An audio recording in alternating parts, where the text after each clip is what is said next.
स्वभावचिन्मयानन्दं कृपापूर्णं जगत्पतिं हरिषड्वर्गजेतारं नित्यानन्दगुरुं भजे। स्वभावचिन्मयानन्दं कृपापूर्णं जगत्पतिं हरिषड्वर्गजेतारम्. Let me read the sutra.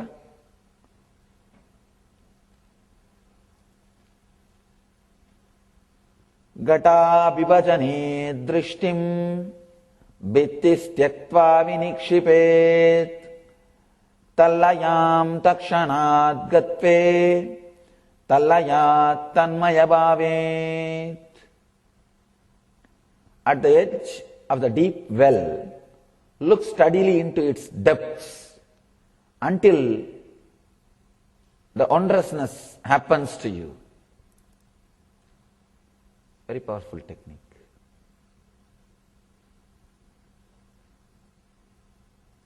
Just a slight, small difference between yesterday's technique and today's technique.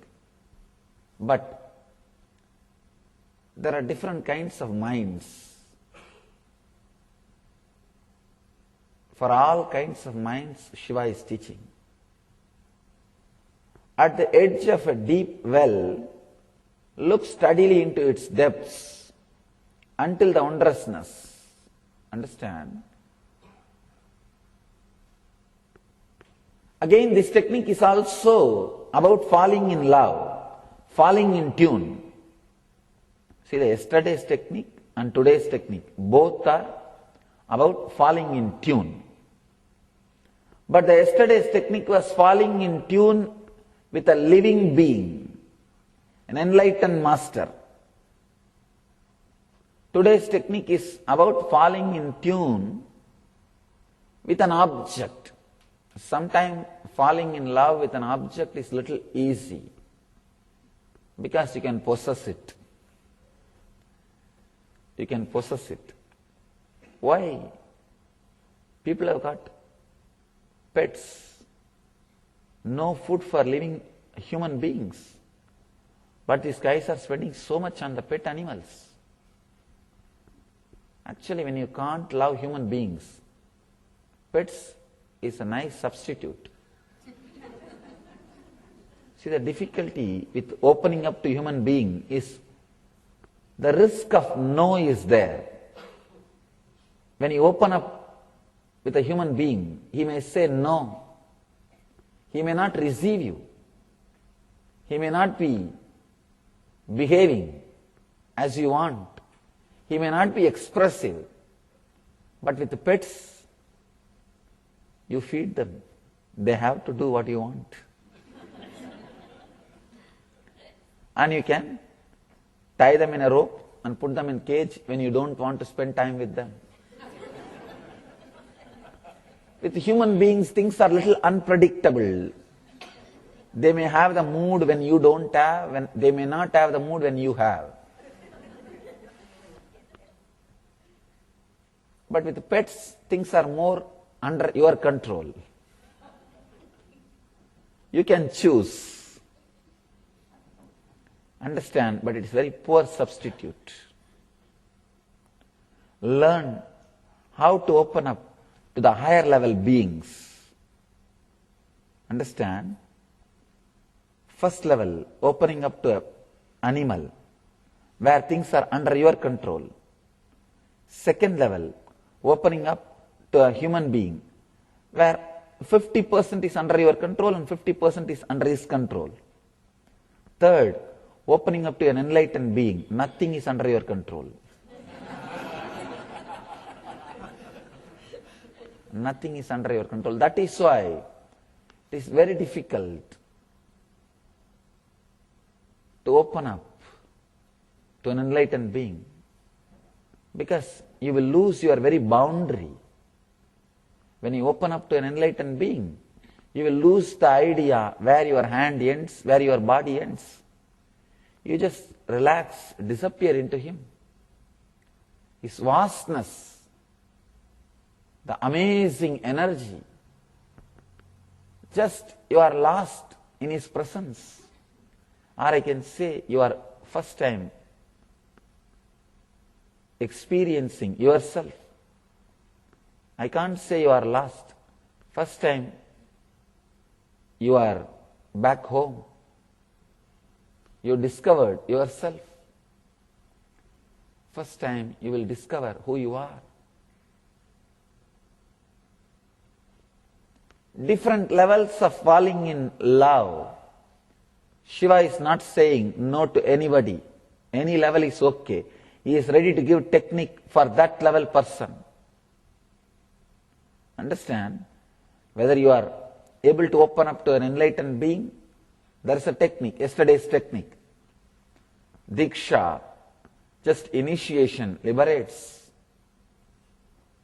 If you are able to open up to a human being, again he has got a technique. Just few days ago, I finished the technique. If you are able to open up only to animals, again he has got techniques for that kind of a human being. If you are not even able to open up to animals, because even with animals there is one danger, they may die. If they die, things are not under your control completely. You can open up only to an object. Then also, you also have a technique. Here, Shiva is giving methods even for that kind of human beings. Sometime, people who lived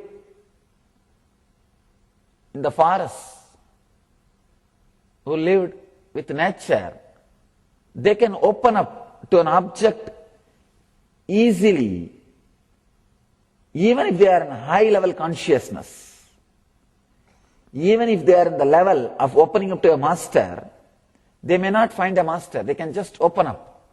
They can just feel connected to an object in the forest. So even for that kind of people, this technique will be very useful. This is more like opening up to a nature. Opening up to a nature. Even if you are intelligent enough, powerful enough, intense enough to open up to a master, if you have never seen a master, and if you are living in a forest, you may open up to an object with such a deep connection, and that object will serve as God or master. There is a beautiful story of a great devotee of Shiva. His name is called Kannappa, means the father who gave eyes to Shiva. Understand, the story says, Shiva has got 3 eyes. In the 3, one and a half belongs to Devi, because he has given his half to Devi. The remaining 1 and a half, one belongs to this devotee. Only half is his eye.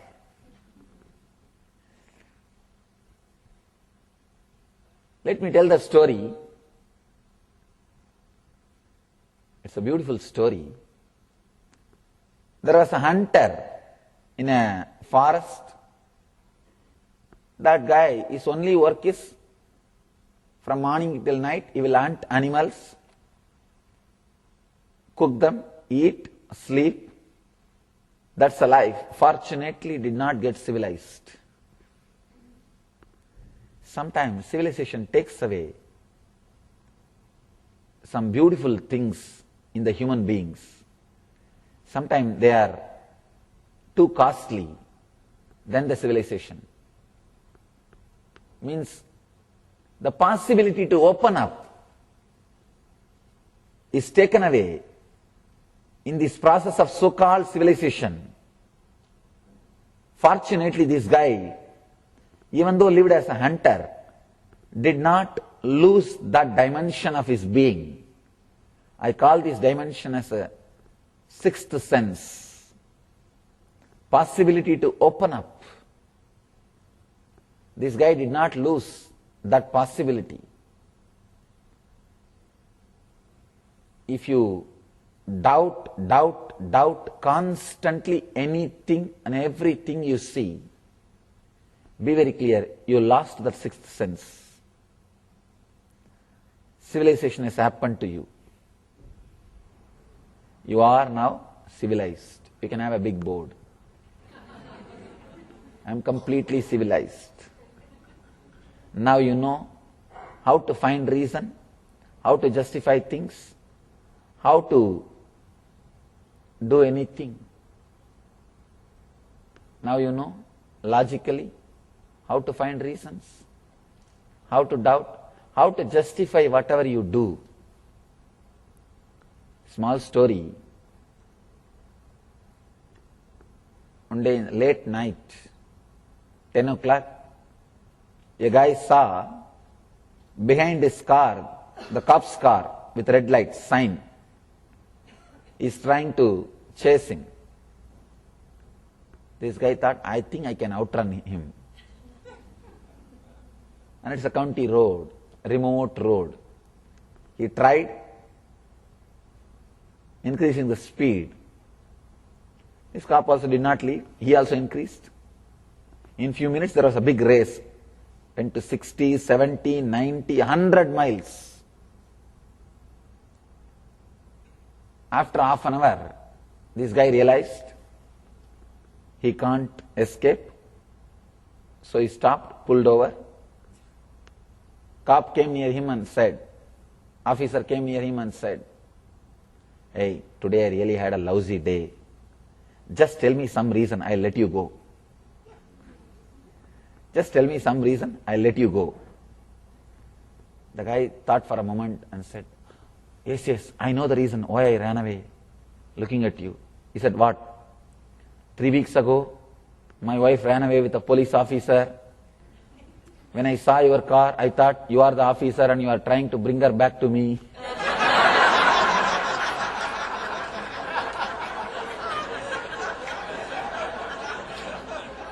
You can always justify. You can always justify. With civilization, you get the power to justify, but you lose the capacity to open up. Your logic becomes very sharp, but the sixth sense, power to open up, is lost. This devotee, fortunately, did not lose the ability to open up.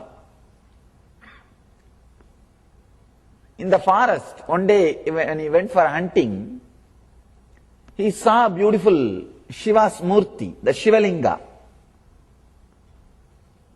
Shivalinga with a face carved on it.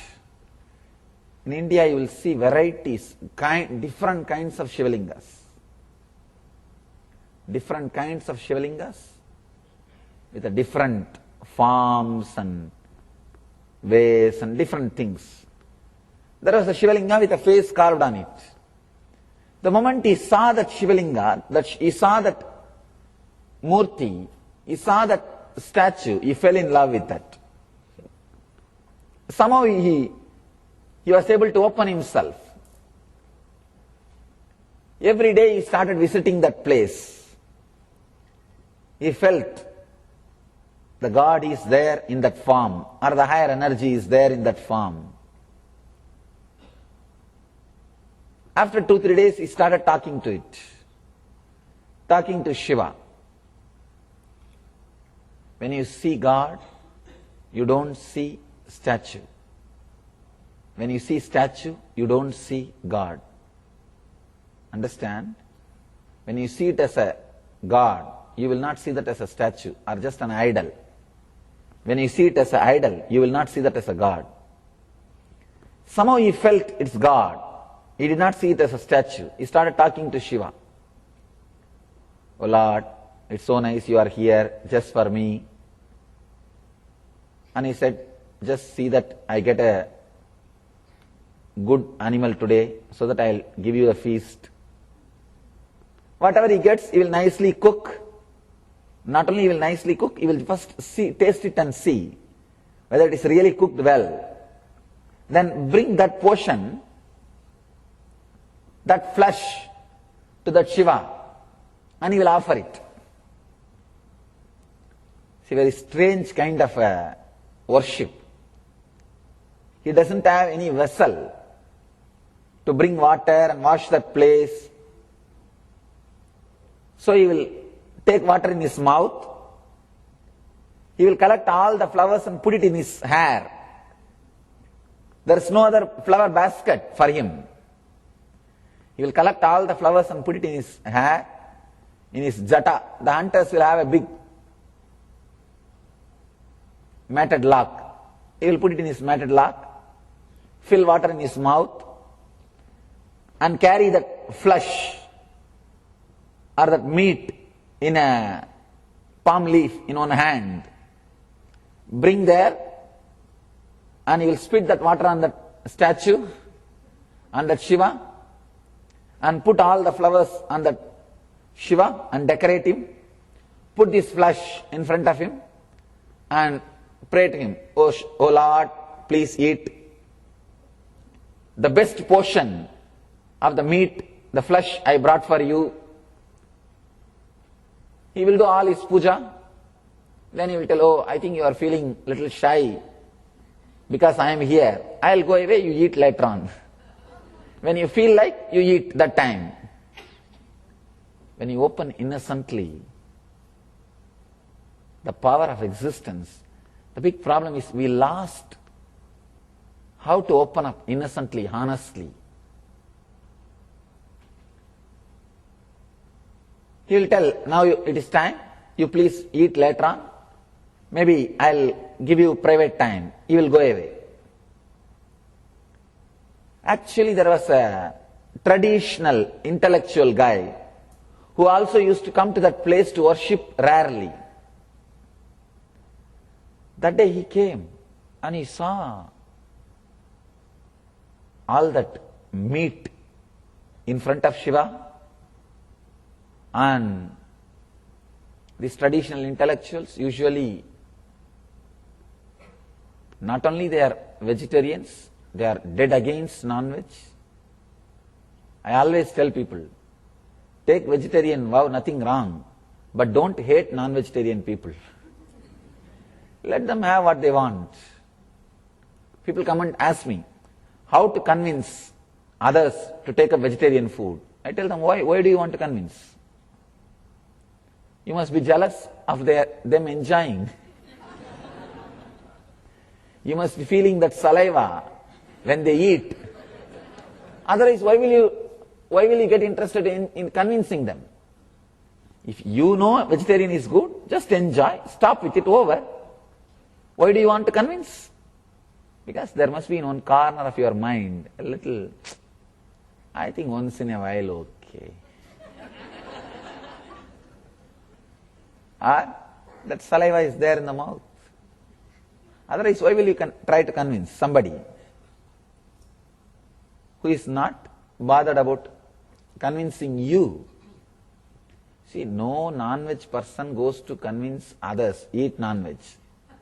But all these vegetarian people goes to convince non-veg people, don't have non-veg, eat vegetarian. See the fun part of it.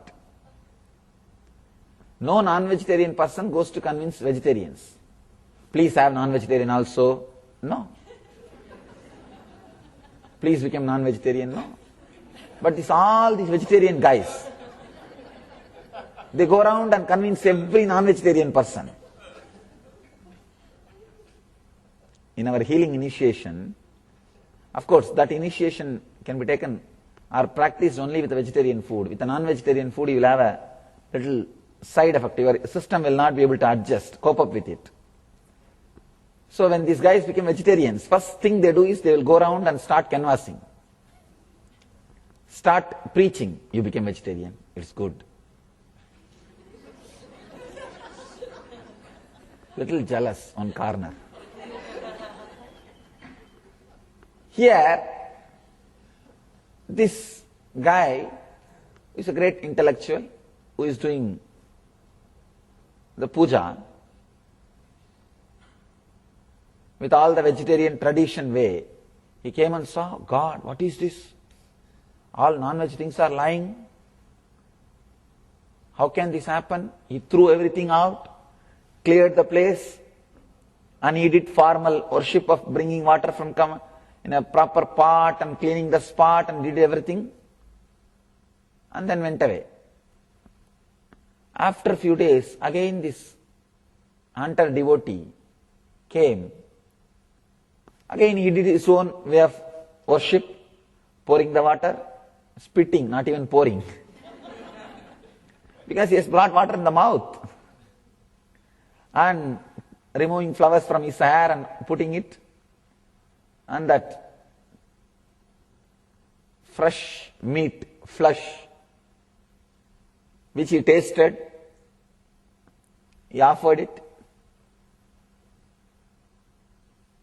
Then said, all right Shiva, now you can have a little private time. You can taste when you want.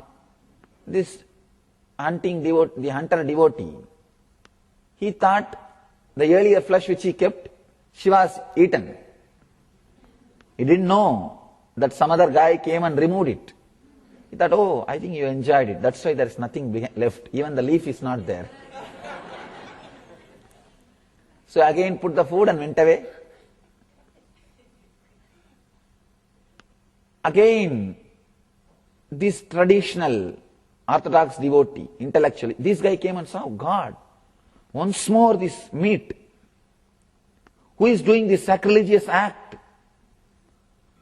Who is disturbing? I should stay here today and see who is the guy who is coming and doing these things. And I will take him to task. He has hidden himself in one corner behind a tree, waiting. Who is coming and doing that job? After a few hours, as usual, our devotee came and he saw, oh God, you finished this meat also. That's nice, but I brought some more for you. So he came and did as usual, spitting the water, putting the flowers, and he put all the meat in front of the God and started his puja. That traditional orthodox intellectual guy, he was about to jump out and stop this guy. Suddenly he saw from that Shiva's one eye blood started coming. So this traditional guy got frightened. God, now I don't know what to do. Let me just see what will happen. I think now Shiva himself is going to punish this fellow. This guy will be punished by Shiva himself. Let me wait and see how Shiva punishes. When this hunter devotee, Kannappa, saw the blood coming, immediately he said, God, what has happened to your eyes? I should do something. He ran here and there to get some herbs to treat, but nothing worked. Then the devotee was hiding.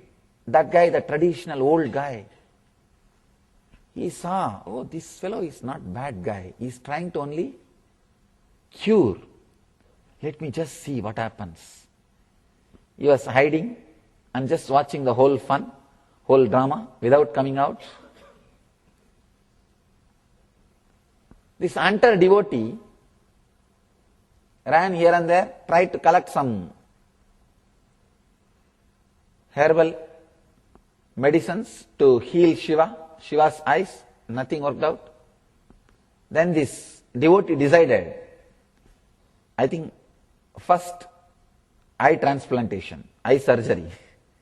He decided, I will give my eyes for Shiva. So he just removed one of his eyes and put at the spot of Shiva's eyes. First transplanting surgery. I don't know how many thousands of years ago. The story says that eye got healed, got cured. But the drama doesn't end there. Suddenly in the other eye also blood started coming. Now it is too much. This hunting devotee, actually the devotee is getting tested for his devotion. The devotee saw the blood coming in the other eye also. He decided, I'll give my other eye also.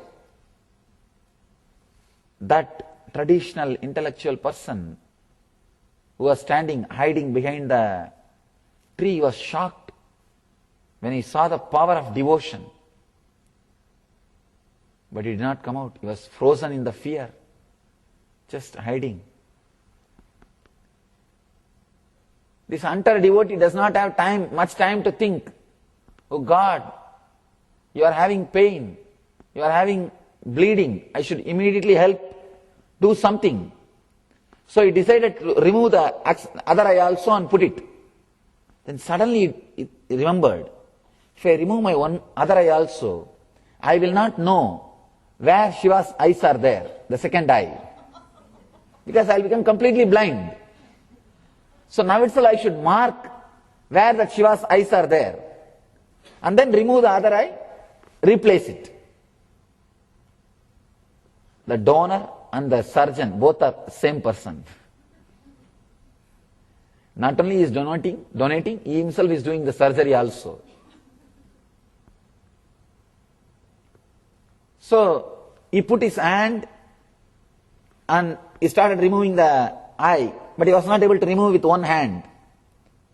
So he has to use the arrow to remove his other eye. He needs two hands. So he put his feet on the second eye, Shiva's eye. Understand? He put his feet on Shiva's second eye, where that spot is there. And about to remove the second eye, Shiva appeared. The story says, Shiva appeared. My son, I have just tested your devotion. I have just tested your devotion. Whatever you did, if you see from the physical level, normal level, it is sacrilegious. Spitting water, putting the flower which was used, put in your head, and offering the meat which you tasted. Finally, above all, putting your feet on that God. But your devotion is so amazing, so great. Your devotion is such, from today you will be called as Kannappa, means father who gave me eyes. Understand? Only your father can give some part of your body. Only your father or mother can give some part of your body. At least in those days, when transplantation was not common. So Shiva says, you gave me eye. Because you gave me eye, I call you as my father. Because you gave, kan means in Tamil eye, you will be called as father who gave me the eyes. And the story says, that moment he became enlightened. That old guy who was hiding, he ran and fell at the feet of the hunter devotee and said, I have never seen this devotion. What you have done may be not according to the tradition, but even your devotion is beyond tradition. His devotion, feeling connected, opening up. Somehow he opened up to a statue, to an idol, just to one murti. And he felt Shiva is there. And he was running around like it is his responsibility to take care. His whole day, whole life, Shiva has become center. His whole being, he has become center. That is why he is able to go to the extreme of removing his both eyes, his two eyes. Feeling connected, opening yourself. Actually, if you open yourself to anything, that will become alive, because opening up is so powerful that will make you also alive. As I was telling you yesterday, whenever you feel life, energy in you, be very clear, you are opening up. That is the only thing which can bring energy and life to you. That is why when you are in love with somebody, you are so energetic, high, not after marriage.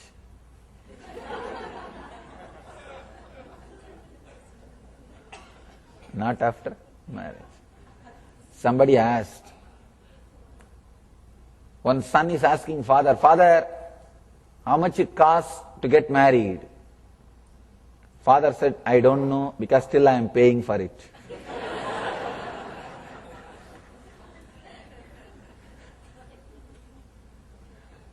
Son asked the father, "Father, in those days, ancient India, it seems that men will not know about women till they get married." Father says, "Not only in those days, ancient India, that anywhere, everywhere, men will not know about women till they get married." It's anywhere, my son, anywhere.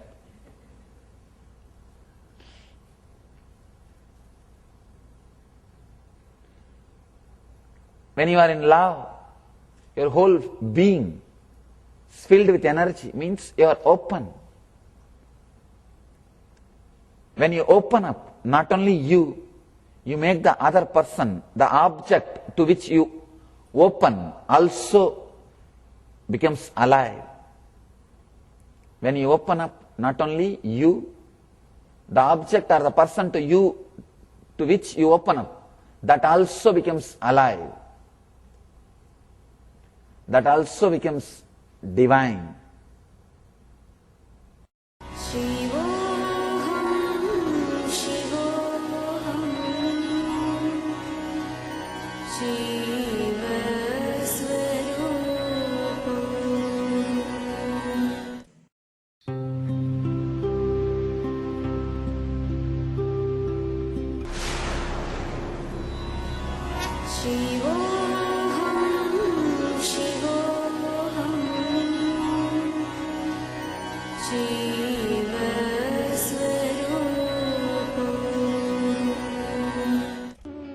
India has given birth to great Paramahamsas, mystics, saints and divine avatars who have consistently delivered this world from darkness to light. One such enlightened master, exuding divine grace, overwhelming compassion and unfathomable spiritual knowledge, all at a very young age, is Paramahamsa Nithyananda. कोटि सूर्य स्वरूपिणं आनन्दगन्ध ईश्वरं भक्तहृदय निवासिनं नित्यानन्दं नमोस्तुते कोटि सूर्य स्वरूपिणं आनन्दगन्ध ईश्वरं भक्तहृदय निवासिनं नित्यानन्दं नमोस्तुते. Nithyananda was born as Rajashekharan, the second son of his parents Arunachalam and Lokanayaki, in the temple town of Tiruvannamalai, South India.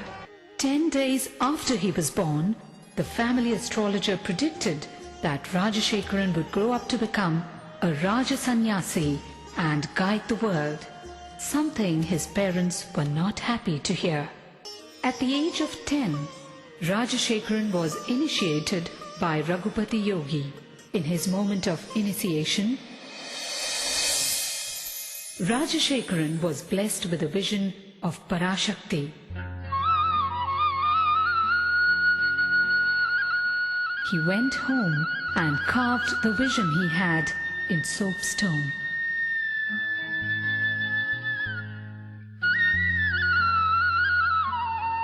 One day, Rajashekharan was found etching a complex shape on a copper foil.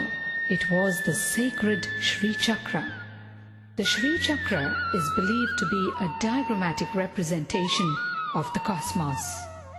Sri Ramana Maharishi, Sri Ramakrishna Paramahamsa and Sharada Devi were sources of inspiration for young Rajashekharan. At the age of 12, on the sacred day of Buddha Purnima, Rajashekharan had an intense encounter with the divine, an out-of-body experience that was to change the course of his life.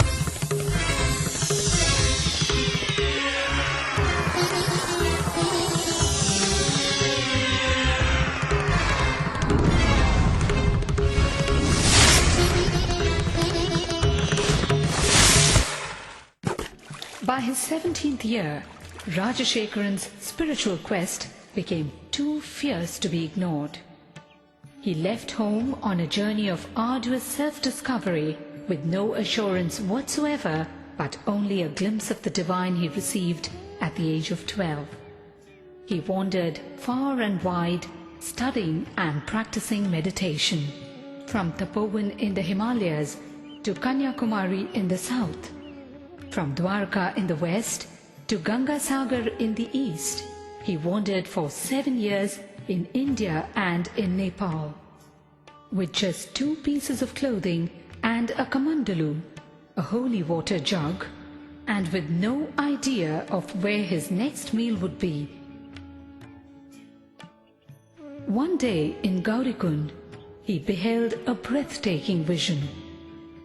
A young man with a glowing countenance and flowing locks was walking towards him with long strides and divine grace. Wonderstruck and gazing at him, Rajashekharan realized that this was none other than Mahavdar Babaji, the enlightened master dwelling in the Himalayas for thousands of years in perpetual youth. It was this great saint who looked at him and uttered the name Paramahamsa Sri Nithyananda, an enlightened being in a physical body, young at heart but wise in mind. Rajashekharan undertook years of rigorous penance, intense meditation practices, and in-depth study of yoga, tantra, Vedanta, and Shaiva philosophies before he attained the ultimate state of consciousness, the state of Nithyananda, or eternal bliss. Word of the charismatic saint rode the winds in every direction. People visited Nithyananda from far and near. Effortlessly, he won their hearts. The time had come, and Nithyananda was ready to execute the real purpose of his divine birth, the purpose as a guru, as a master to the entire humanity. Life Bliss Foundation is his worldwide movement to spread his message of meditation and inner bliss. With its spiritual nerve center in Bangalore, India, and its Western Hemisphere headquarters in Los Angeles, USA, it operates through 1,000 centers and over 78 upcoming ashrams in 30 countries, causing transformation of humanity through transformation of the individual. How does one describe this great master? The charm of a child, the healing hands of a doctor, the compassion of a mother, the wisdom of a guru. To those who struggle under the many burdens of life, his presence itself is the answer they seek. In his arms, thousands find refuge, the ailing, the needy, and the seekers of God. The Master is an invitation to a journey inwards. In his own words, "Just allow me to light your being, then you will know that you are pure consciousness and your being pure bliss." Nityam Sharanam Gacchami, Dhyanam Sharanam Gacchami, Anandam Sharanam Gacchami, Nithyanandam शरणं गच्छामि नित्यं चरणं गच्छामि ध्यानं चरणं गच्छामि आनन्दं चरणं गच्छामि नित्यानन्दं चरणं गच्छामि नित्यं शरणं गच्छामि ध्यानं चरणं गच्छामि आनन्दं शरणं गच्छामि नित्यानन्दं शरणं गच्छामि नित्यं शरणं गच्छामि ध्यानं शरणं गच्छामि आनन्दं शरणं गच्छामि नित्यानन्दं शरणं